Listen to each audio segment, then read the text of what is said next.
Okay, I want to welcome everybody tonight as we continue our Bible study in the book of Exodus. And tonight we're going to cover, or attempt to cover, chapter 16. And what we're going to see here is the continuation of the Israelites as they progress through the wilderness.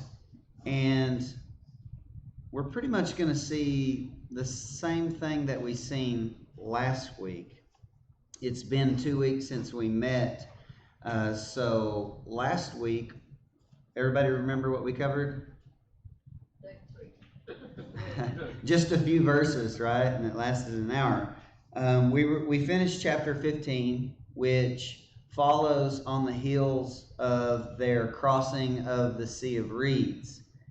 And we read, beginning in verse 22, and I'm going to reread it, a story that's going to really be a cycle that is repeated time and time again for, about the next 40 years. And I have every intention after we finish Exodus to bypass Leviticus, you're welcome, and jump into the book of Numbers. Because the book of Numbers picks up where Exodus leaves off. And the book of Numbers is probably one of the most beneficial books in the entire Bible. And the reason why that is it shows clearly what pleases God and what displeases God. And I think it captures it as well as any book in the entire Bible. And that's what I like about a lot of the Old Testament, especially this part of the Torah. It helps us to see the lives of God's people that He chose. It allows us to see God's interaction with them, what He says to them, the commandments that He gives to them, what He expects from them. And then you see the cause and effect, consequence, and reward in His interaction with His people. We know God doesn't change, right? We know that we're under a different covenant, but principally, morally, God is the same. And so, even though there are some things that have changed from the old covenant to the new covenant, God's character is the same. And what He requires from human beings is the same. And everybody know what the one thing that God requires is and is pleased by? One word. Faith. Obviously, that's a big can of worms we could open because there are many varying definitions of what faith is. But by now, you should know that faith is faithfulness. Right? From a Hebraic perspective, which is what the Bible came from, right? There is no such thing as faith being defined as some cognitive assent or acknowledgement of some fact believed to be true. There is no such thing as faith without works, as James says it best. And so God is looking for faithfulness, and faithfulness, if we were just to boil it down and for me to give you the simplest definition of what faith or faithfulness is, it's responding to God's word. Whether that be under the old covenant, the new covenant, whatever period in history, faith or faithfulness is simply putting into practice what God has spoken, right? So, in the Garden of Eden, what would faith have looked like? Adam and Eve continually eating from the tree of life while abstaining from the tree of knowledge of good and evil. It's been the dilemma for humanity since then. Will humans trust and obey, or will they assume autonomy and assume they know better of what is right and wrong than even the Creator? That's the issue that has faced humanity. And humanity has not done very well with that dilemma. Why is that? Because God is not the only one speaking. There's someone else who entered the picture in the garden who is saying things that contradicted what God said. He did it very subtly. He did it in a very sneaky fashion. And he did it in ways that would undermine the credibility of God, as if there was some better way than God's design, as if God is trying to keep something from Adam and Eve. It's the same message that he's whispering in all of our hearts, in all of our minds today, trying to convince us that there is a better way than the way, right? And the way to us is obviously encapsulated in the person and teaching of Jesus Christ. And so, again, that was a 5-minute discourse on why I like these stories that we're about to jump into. And so if we're going to cover chapter 16, I need to get back on track here, because I want to reread the end of chapter 15. Now, I want to point this out. The entire time, the Israelites are wandering in the wilderness for 40 years. They are being led by God himself, right? His presence is with them the entire time, which means what? Everything they encounter is at the hand of God. We really need to zone in and understand that principle as we go through the rest of these stories in Exodus and in Numbers and even in Deuteronomy. So let's read the end of chapter 15, because it'll set us up for chapter 16. So Moses brought Israel from the Sea of Reeds, and they went out into the wilderness of Shur. Looking at the map here, it is located right here on the northwestern side of the Sinai Peninsula. There is, we spent a great deal of time kind of driving that home, because that is the only possible location of the wilderness of Shur. Now, some of the place names are ambiguous. We don't know where they are today, but the wilderness of Shur is not ambiguous. We know, based on the other text that we looked at last week, that Shur, the wilderness of Shur, is right before Egypt as you enter into the Nile Delta. Okay, so he brought them from the wilderness of Shur, and they went 3 days in the wilderness and found no water. Now again, would this be a surprise to God, or do you think God led them that way on purpose? We know that God's testing them. You mean God would allow them to suffer? A loving father would never do such a thing. Right? Don't we hear nonsense like that? But obviously he's leading them, right? Because they're following what? The cloud and the pillar of fire, which is God's presence, right? Yahweh's in that, and so is Malach Yahweh. So there's no way to get around the fact that God intentionally led them into suffering. Why is that? Anyone ever taught in church that it's never would never be God's will to suffer? Anybody ever heard that? I've heard it, and I've probably actually said it before. God wouldn't want you to suffer. But one of the most fascinating verses in the entire Bible is in Hebrews 5 and verse 8, I believe. It says, though he were a son, yet learned he obedience through the things which he suffered. You know who that verse is about? Jesus.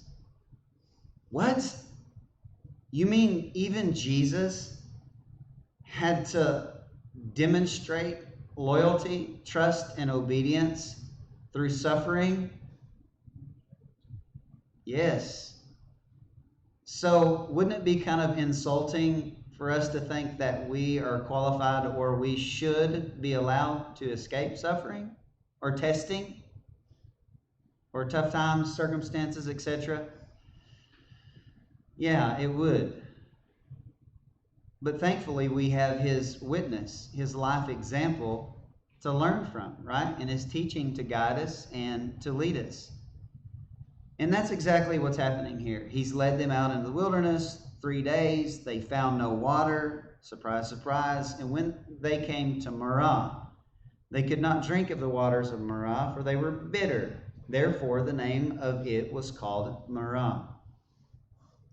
And the people, as a response, continued to trust God and be thankful and rejoice in their trial, count it all joy that they're facing different tests and trials.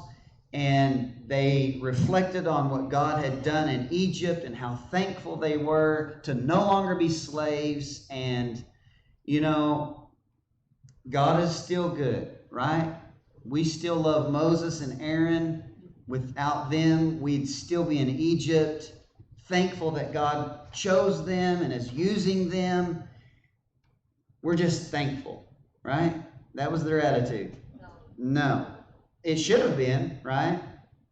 I mean, they didn't have to think very far back into the past to find many reasons to be thankful. All of the signs and the plagues that were demonstrated in Egypt that led to the release, the Exodus itself, the crossing of the Red Sea, even, think about it. They come to the Red Sea and they lose faith already after leaving Egypt. And God still parts the Red Sea for them and allows them to cross. We see in this story that they come and the water's bitter, and we're going to see here that they complain and God still provides a way to sustain them. And I pointed out in our last session that God does not judge them when they complain prior to Sinai. But every time they do afterward, he brings judgment. Why is that? Because God will hold them more accountable for what they do know than what they don't know. That's the danger of knowing, right? I mean, you see that same principle that is picked up in the New Testament where Peter says, it is better to have never known the way than to know the way and to turn away from it. It's like a dog that eats its vomit and a pig that returns to its muddy wallow, right? So we're going to see here that God is patient with them, even though they are very ungrateful and unthankful. But things will change when they get to Sinai. So let's continue the story in verse 24. Instead of being thankful, the people murmured against Moses. Why did they murmur against Moses? Because he's the leader. And that's just the way things go. The leader is always going to be the first to be blamed in any situation inside the spiritual realm or even in society, right?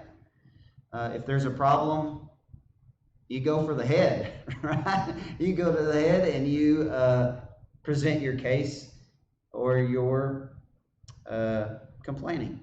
And so they murmured against Moses, saying, "What shall we drink?" And he cried unto Yahweh, and Yahweh showed him a tree which he had cast in the waters. The waters were made sweet. There he made for them a statute and an ordinance. And there he proved them. That word that's highlighted there means tested. He tested them. And he said, obviously they failed the test. And he said in verse 26, if you will diligently hearken to the voice of the Lord your God, Yahweh your God, and will do that which is right in his sight, eat from the tree of life. Right? Remember what I said earlier? It's never changed. The dilemma is the same. Listen to what Yahweh is saying. If you will do what is right in his sight, not your sight, and you will give ear to his commandments, which means obey. To hear is to obey in from a Hebraic perspective, and keep some of his statutes. You know, he's good with mediocrity. I mean, if you just give him half effort, you know, he'll let you in the pearly gates. Right? No, keep all his statutes. Again, this is not perfectionism, but this is diligence, as we just read. I will put none of these diseases upon thee, which I have brought upon the Egyptians. And so there are certain diseases that were known in Egypt that he's saying, hey, if you'll just trust me and obey, I will not put any of those diseases that they knew in Egypt that the Egyptians were plagued with upon them. It's a pretty good deal. For I am Yahweh that heals you. And they came to Elim, where there were 12 wells of water and 70 palm trees, and they encamped there by the water. So just in those few verses, they go from bitter to abundance, right? And that's how life is for everyone. There are times when life throws bitter our way, and we can choose to become bitter when we face those circumstances, or we can just walk it out, trust God, and wait, because seasons will change. They will. And a lot of times, how we respond to difficulty in our life determines how long seasons are in our life. Not always, but many, many times. I mean, we're going to see perfectly that the Israelites wandered for 40 years because they continually failed to trust God and to respond to him in faith, and were unthankful and ungrateful, which caused them to wander for many more years than God intended to. So here's the thing about it in this story. God did want them to go through the wilderness, the desert, through difficulty and adversity, to toughen them up, to see if they would trust him. But he didn't intend on them spending 40 years there. He wanted them to spend a little over a year's time, 14 months.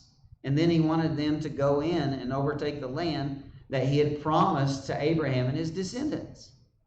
So think about it. They could have spent 14 months in the wilderness, but they chose to spend 40 years and to end their lives in the wilderness. And that's exactly what happens when we respond to difficulty in life with bitterness and unforgiveness and all these negative emotions and feelings. It can overtake us, and it can ruin our lives, and it can cause us to die having never stepped into the land of promise, as we'll see is the case here. So they went from bitterness to abundance in Elim. Let's continue the story in chapter 16. Again, we don't know where Elim is. We know that it's somewhere on this side. You notice that the map, if you follow the red arrow, is taking you down the path to the traditional site of Mount Sinai. You can just totally ignore that red line.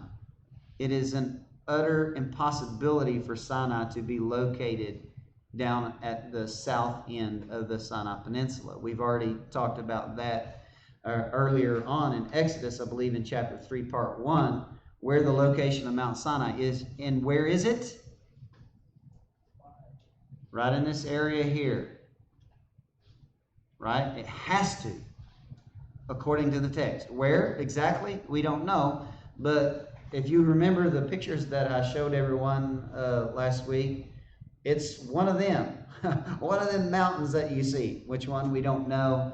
And I think that's a good thing, actually.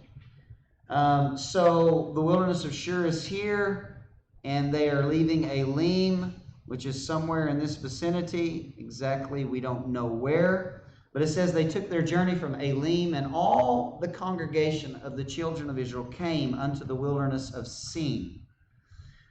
This particular word is unlike what we were able to do with Shur. Remember, we did a word search on Shur last week, and we did a lot of looking at other passages that talk about the wilderness of Shur, and we were able to locate definitively where Shur is, right?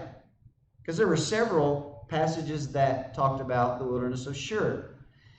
Well, when we click on this one here, the wilderness of Sin, we see that it only occurs 4 times in the entire Hebrew Old Testament. And what's interesting is it's twice in Exodus, in this chapter, the next chapter, and then in Numbers 33, which is basically a retelling of the journeyings of the Israelites while they're in the wilderness. And so we have one author that uses this particular term, and he doesn't tell us where it's at. Now, why would he do that? Because the Bible was not written to us. And the people that it was written to were walking step for step with him as they walked through this wilderness. They would have known firsthand what this wilderness was like and where it was located, right? So he didn't have to explain that. That is something that we as outsiders, unfortunately, don't have enough evidence, so we just say, not exactly sure where the wilderness of Sin is. So where is it most likely? It has to be in the northern portion. Right in here, somewhere in this vicinity. Most likely right in here. Okay? So they came to the wilderness of Sin, which is between Elim and Sinai. Sinai is what? The mountain of God. And where is that at? Right in this area. So, Shur, Sinai. I wonder where the wilderness of Sin is. Right here. Has to be. And it is a desert. Big time. Very barren and very tough conditions that they would have been traveling through. Remember, who's leading the way? God. He picked one of the toughest places to cause them to travel through that they could have traveled. Okay? So it says the wilderness of Sin, which is between Elim and Sinai, on the 15th day of the 2nd month after their departing out of the land of Egypt. So how long have they been in the wilderness to this point right here? How long? How long?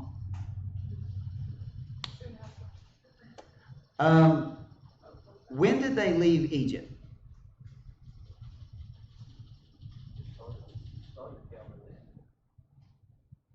The 1st month. Which day? The 15th day. So the 2nd month and the 15th day would be how long? 1 month. 1 month they have been in the wilderness, right? And they failed a couple tests already. And we're going to see they don't do so well on this test either.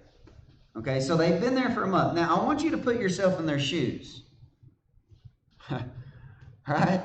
I mean, they're not complaining because they don't have soda pop and cookies and a house with AC, a nice paying job, a vehicle to drive, right? Let's be fair.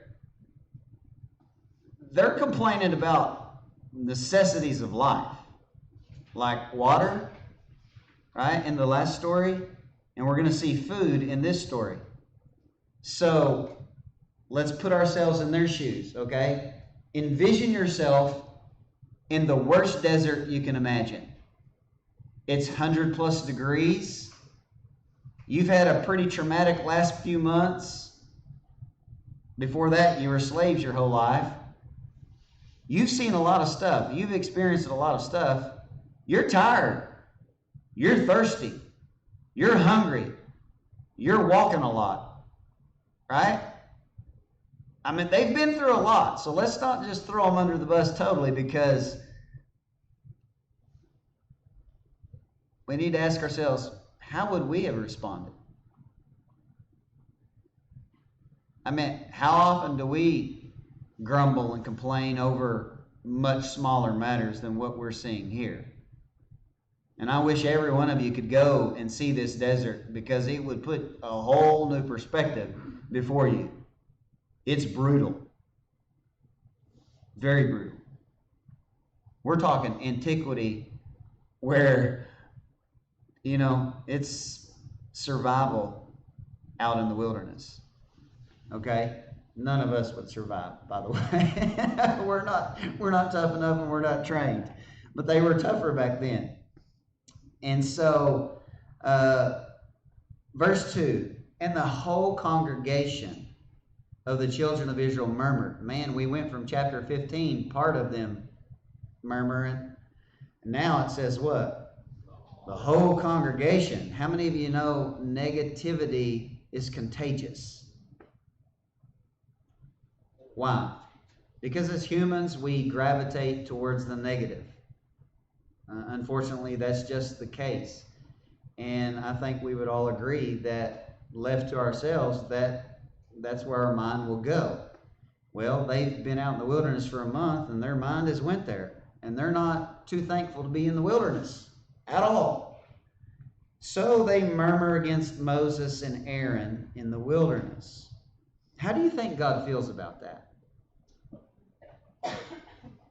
We're going to see that he's unpleased with it always. But he overlooks it at this point because, again, they haven't made it to Sinai. But it is something that God does not like at all. Why is that? Why would God not want them complaining to Moses and Aaron? Number one, God doesn't like complaining. Number two, who chose Moses and Aaron to lead them? God. So when they complain against those whom God chose, in essence, they're complaining against who? God. I mean, have you ever put yourself in God's shoes? Like, pretend you're the creator, right? And you have this creation, and they're complaining at you when without you they wouldn't even have life or anything. I mean, if you were God, how would you react? Right? So they're complaining against Moses and Aaron because things are tough. They're hungry. They're thirsty. They're tired. And watch the extreme that they go to. In verse 3, the children of Israel said unto them, wish to God we had died by the hand of Yahweh in the land of Egypt. What are they basing their words, what they're saying on? Their feelings, right? How they feel about the situation that they're in. Again, to be fair, the situation and the conditions that they are in are very, very, very tough. Tougher than probably any of us have experienced. So this is very difficult. And they choose to complain and make statements that they wish they were dead in Egypt. God would have killed them in Egypt. And watch what they start doing. They get nostalgia. How many of you know that is a dangerous, dangerous, dangerous, dangerous thing? Because watch what they do. when we sat by the flesh pots and we did eat bread to the full. What are they doing? They are saying Egypt was better than where we are now. And why are they making that statement? Because God is testing them. God is putting them through the fire. He has turned up the heat, literally. He has starved them, allowed them to be thirsty, which you would naturally be in the desert. And they think life as a slave is better than life as a servant of the living God. If we were to rewind in the Exodus story, was this not the same people who were begging God to be delivered? Is this the same audience? It is. So they were in Egypt as slaves to an unjust rulership. And they were begging for freedom. God hears their cries, sends a deliverer, brings them out with a mighty hand, unprecedented happenings, brings them out, allows them to go through a month of tough times, and they're already wishing they were back in Egypt.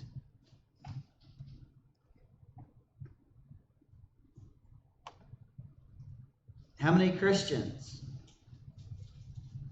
do the same thing? Man, this serving God's for birds. Right? It's not as easy as I thought it was.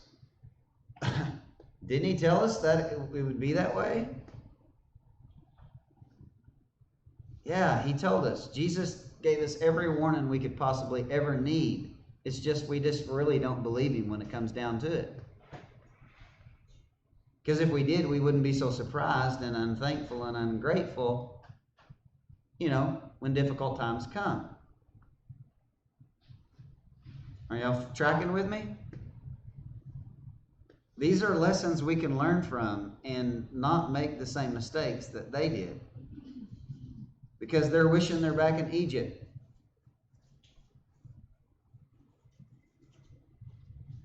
You think the disciples ever thought, man, being a fisherman wasn't quite so tough?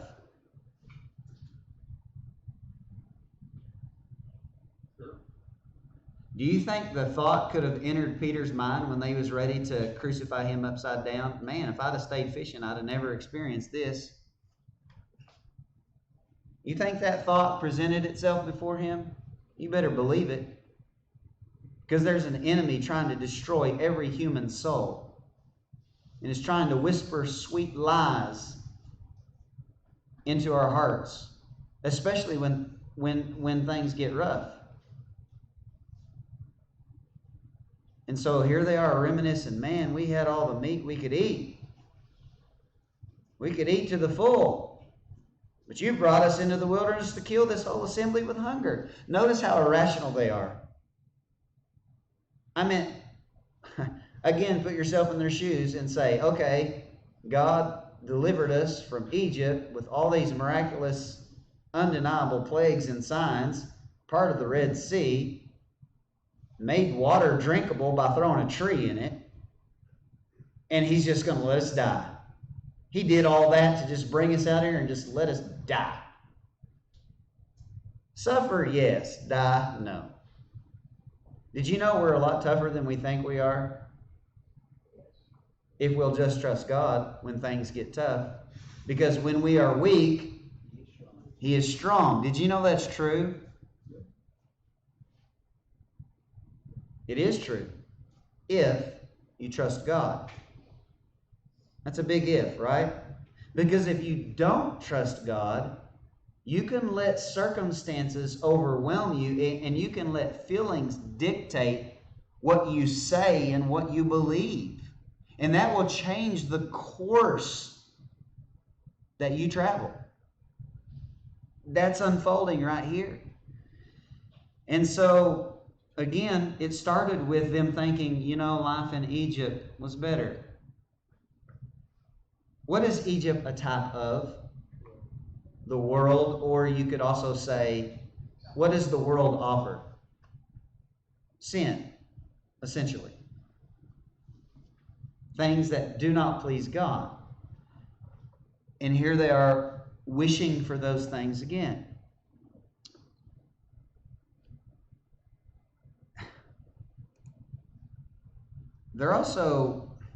They're undermining God and Moses and Aaron. They're actually slandering them. You say, how so? They accuse them of bringing them out to kill them. Is that true or not? Did you know if you listen to your feelings, you will lie? Man, you should write that down. If you listen to your feelings, you will lie.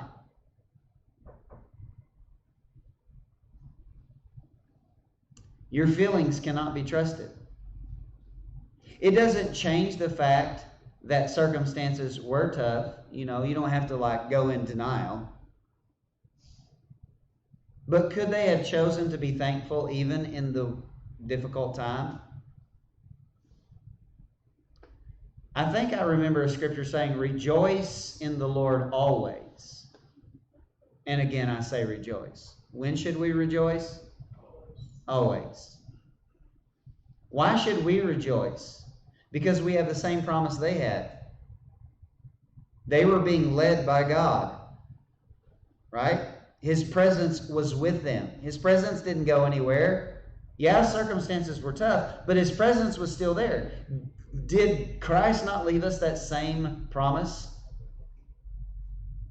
Hebrews chapter 13 in verse 8-ish, maybe 5 or 8, one of those. I will never leave you nor forsake you. At the end of Matthew 28, the last words that He spoke before He ascended, what did He tell them? And lo, I am with you always, even to the end of the age. What was He talking about when He said that? His presence. And so again, we parallel what we're reading here with what we know was experienced in the first century. And we say, do you think the presence of God was with Paul while he was in a Roman prison? Was it with him when he was at the chopping block? You see, the presence of God does not have an equal sign and perfect conditions. That'll come. That's a promise that we have to hold to, looking to what? The life to come. Because we live in a world that is fallen. Right? It's temporary. It's plagued by death, the enemy. We could talk about a lot of the negative things that we experience and face while we're here. That's why we have to have the attitude of what we see in Hebrews chapter 11, where we are like Abraham, confessing that we are just strangers and pilgrims here on this earth. This, like the old song says, this world is not my home. My eyes are not fixed on this life. My eyes are fixed on the life to come. That is the land that is promised to us as Christians. And so we have to persevere in every season of our life. And some seasons are going to be like this, wilderness. And so, verse 4, we're not making very much progress. We are definitely not going to get done. Of course, you guys already knew that. I tried. Verse 4. So they're saying, we're going to die of hunger. They probably felt that way. Right? That was forced fasting. Verse 4. Then said Yahweh to Moses, Behold, I will rain bread from heaven for you, and the people shall go out and gather a certain rate every day, that I may prove them. There's that same phrase, that I may test them, whether they will walk in my law or not. Now, this word law here is the Hebrew word Torah, which is the same word for the law that will be given at Mount Sinai. So we should ask questions like, were there ever laws before the Mosaic law? Yes, because at its most basic definition, the word Torah is teaching or instruction. It's taken from the root word yara, which means to point at a specific target, to aim at a specific target. A modern usage of that same root would be to shoot a gun, because a gun shoots at a specific target. And so that's what teaching is for, to make sure that we arrive at the intended target. And the intended target in light of this story is where? Canaan. Well, he's telling them how they're going to make it to Canaan, and that's how. If they'll walk in the teaching or instruction, they'll make it. And if not, they won't. Okay? Verse 5. It shall come to pass that on the 6th day, and this is where he's going to test them. It shall come to pass that on the 6th day, what day is the 6th day?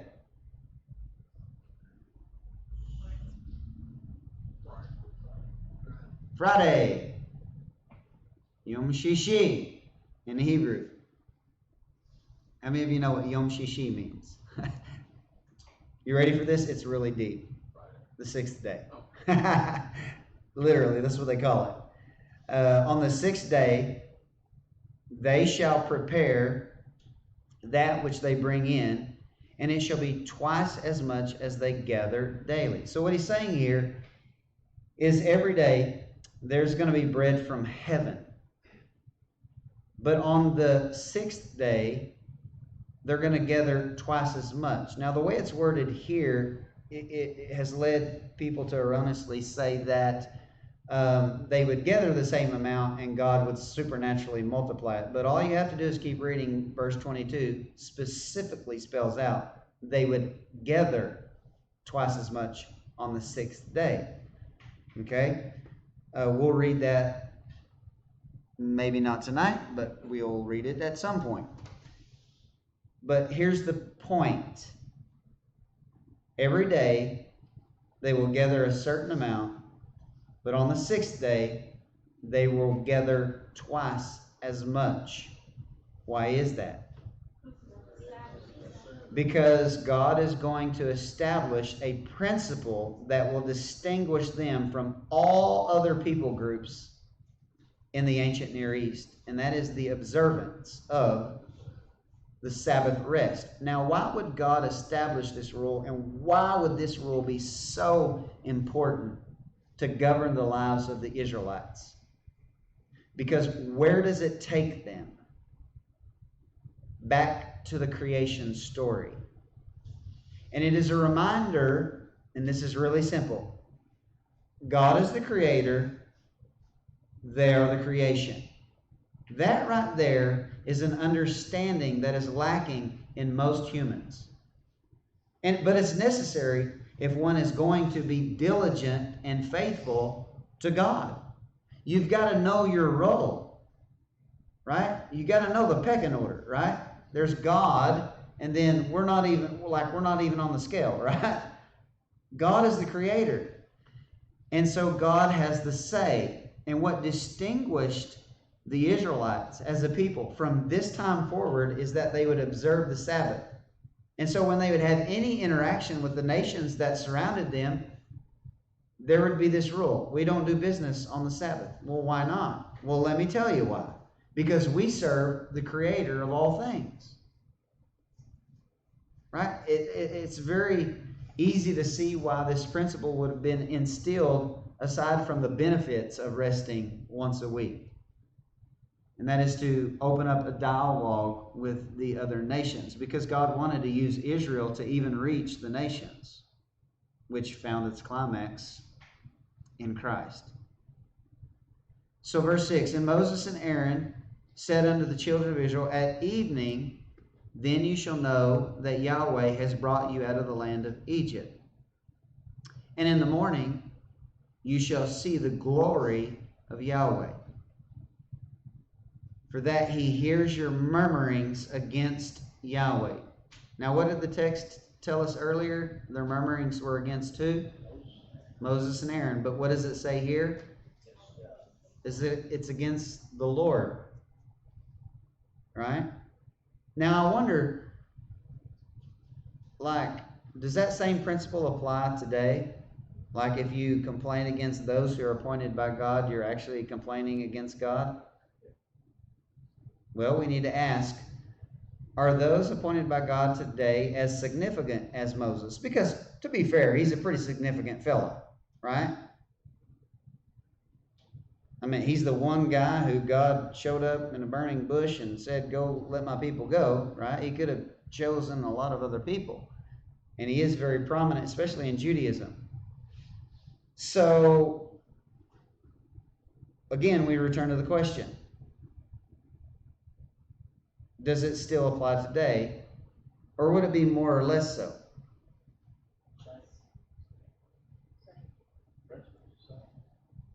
Is it? Setting y'all up. Setting y'all up. What saith Jesus? You guys read it if you did your homework. Remember we did a parable? The parable of the sower, parable of the soils. Y'all remember that parable? I gave y'all some recommended reading. And in that recommended reading, there's a story in Matthew chapter 11 about another important guy. Y'all remember? What was his name?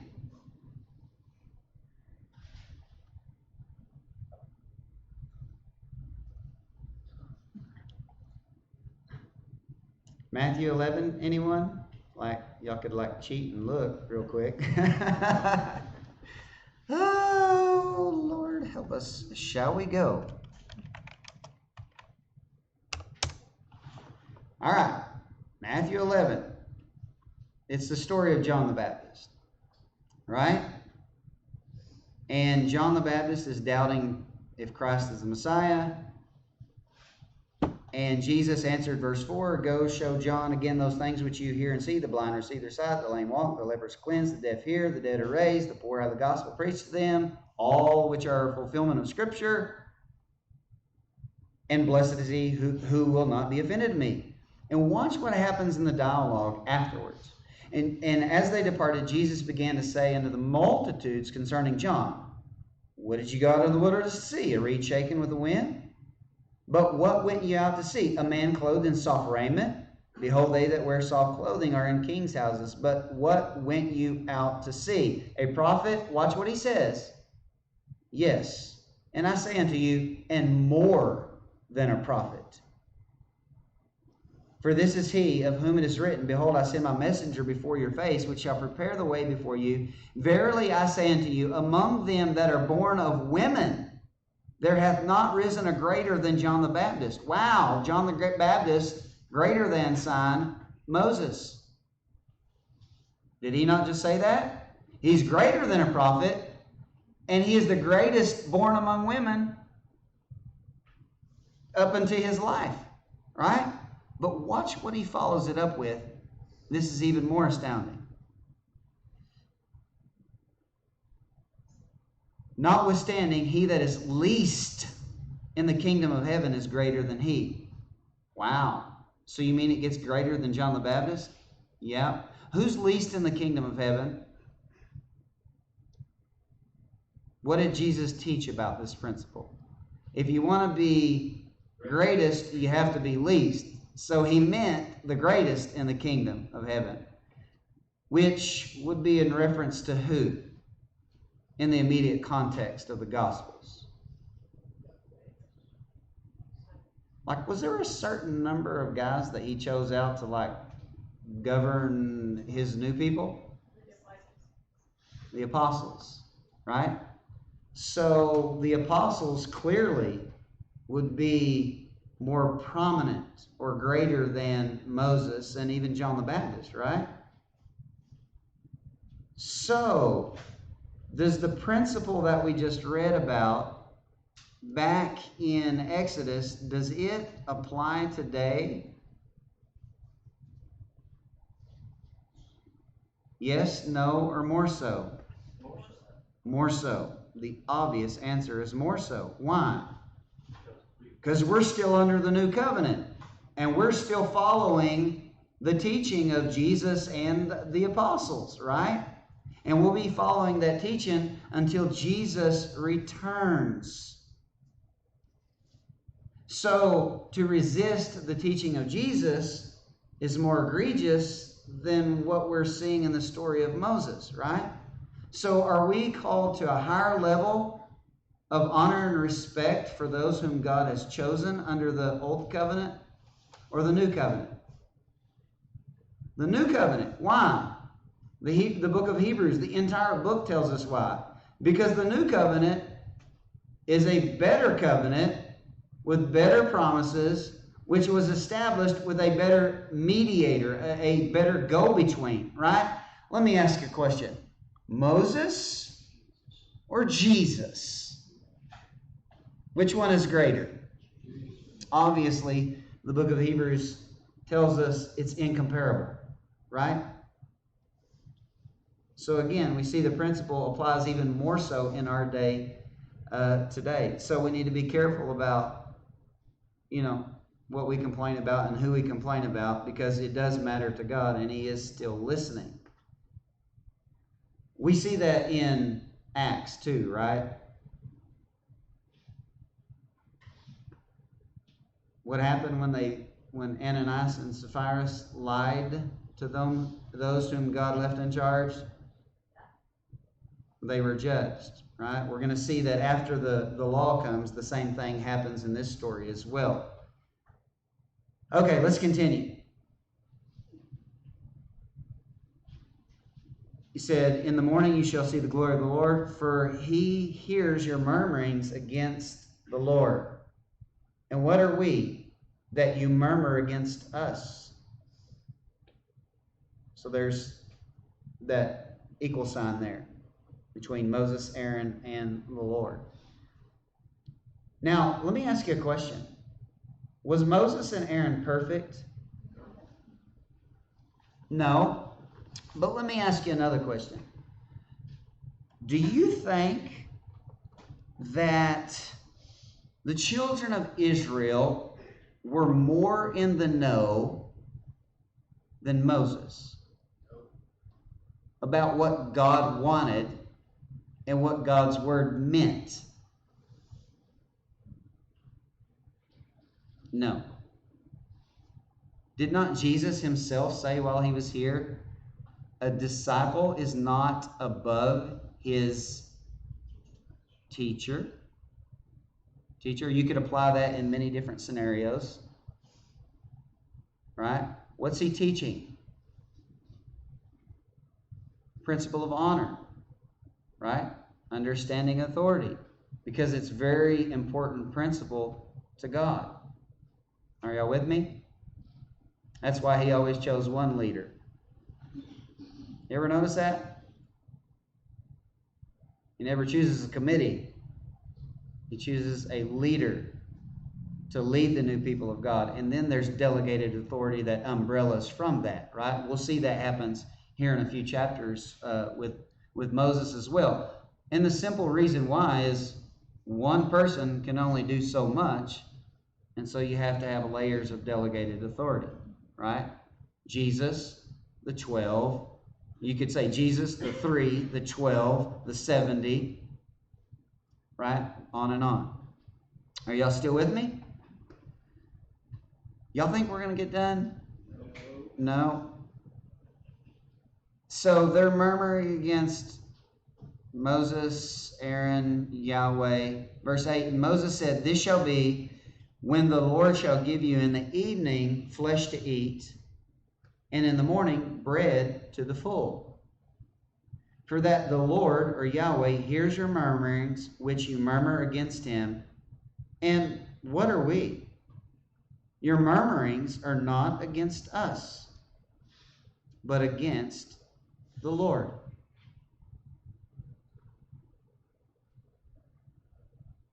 I think we're going to stop right there. We're going to see when we pick up next week that God does not judge them. Matter of fact, he doesn't even pay any attention to their murmurings. Now, Moses is a little ticked off about it, but at this point, God is letting it slide because they haven't made it to Sinai. And the law has not been given, to govern them. And so if you want to see how God responds to almost a parallel situation after Sinai, you can go to Numbers chapter 11 and read that story. And it's dramatically different than the story we're reading here because they've been to Sinai. They know better what God expects. God has proven himself more to them. And so when they respond this way later on, he will bring swift judgment against them. So, hopefully if you didn't learn anything tonight, you did learn that God does not like complaining. That right there is enough. Right? That's enough to learn. Because I'm sure none of y'all ever have the temptation to murmur and complain. But I mean, in case you ever did, or if you know someone that does, you can let them know about this story here and how God feels about that. All right, any questions? Louita? You said that God wouldn't speak in the desert for 14 months. I thought it was 11-day journey that lasted 40 years. We'll talk more about some of the chronology of their traveling, but they've been in the wilderness at this point already for a month. So we know that it wasn't God's will to take them in 11 days. Obviously, he's not going to take them before he takes them to Sinai. Because what did he tell Moses when he met with Moses at Mount Sinai? Go get them and bring them back here. And so we know that they camped out at Sinai for 9 months. So, and you may ask the question, well, why did they camp there so long? Well, God told Moses a lot of stuff while he was up on the mountain. And part of what he told Moses were things that they were to build. And so they spent time getting the necessary elements for the tabernacle, the furnishings of the tabernacle. They had to get the shittim wood, for things they would overlay in gold. And so they had a lot of work to do at Sinai. So we'll get into that in due time. We're getting ahead of ourselves. But any other questions?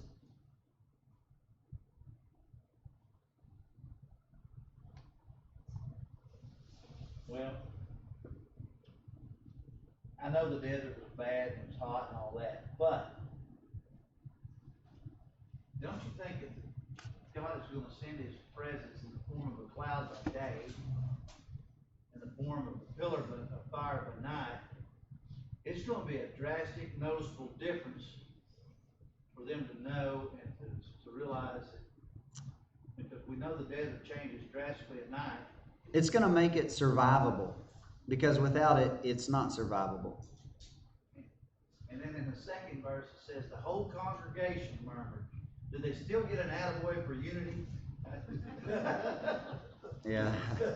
Yeah, they're all going to die in the wilderness. Every one of them except for Joshua and Caleb. So, yeah, not the kind of unity they're striving for. That's kind of like the same unity they had at the Tower of Babel. Right? Unity can be a good thing if you're unified in the right thing.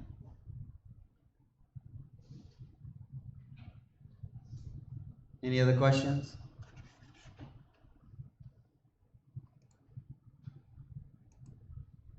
All right.